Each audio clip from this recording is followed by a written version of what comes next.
করে নিজের জায়গায় বসে হাজি হাজি করে নিজের জায়গায়। আপনি হিন্দু, আপনি ঈশ্বর সাধনা করবেন। আপনি খ্রিস্টান, আপনার ধর্ম পালন করবেন। আপনি মুসলিম, আপনার ধর্ম পালন করবেন।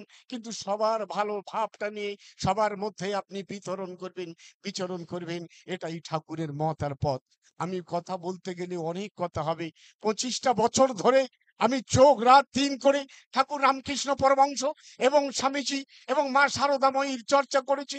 যেটা করলে আপনি স্তব্ধ হয়ে যাবেন। আমি সংক্ষেপে আপনাদের কাছে বলি, দুটি মাঝি আপনার গঙ্গার দিকে চেয়ে রয়েছেন।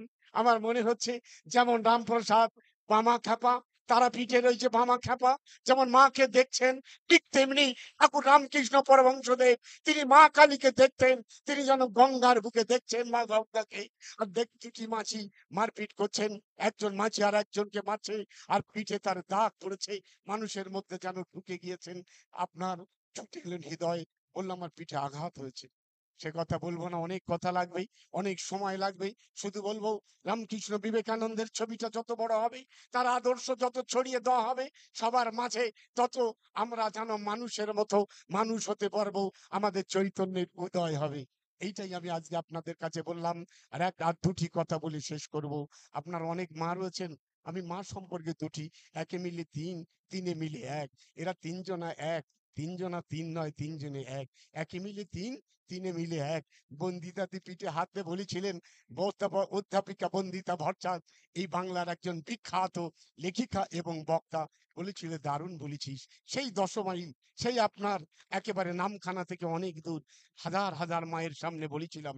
এই শ্রীমা শারদা মা, যে মা বলেছিলেন আমি কথার কথা মানুই, আমি পাতানো মা নই, আমি সত্যিকারের মা, আমি গুরুপত্নীও নই, আমি সতেরও মা, আমি তেমনি অসতেরও মা, আমি আমজাদেরও মা, আমি শারদানন্দের মা।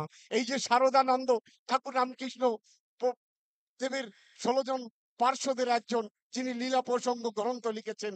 আর জয়রামবাটির পাশের গ্রাম, মায়ের বাড়ির ধারে আমজাদ বলে একজন মুসলিম ছেলে বলো, আমজাদও আমার সন্তান।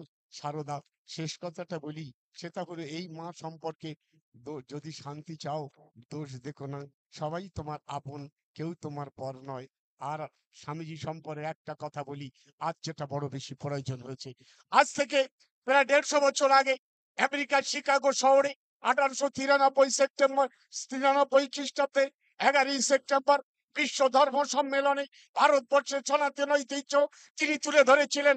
তখন ভারতবর্ষের বেদান্ত, ভারতবর্ষের ধর্ম ওই সপ্ত সাগর পার হয়ে আমেরিকা, ইউরোপ, আপনার সারা জায়গায় পৌঁছনি।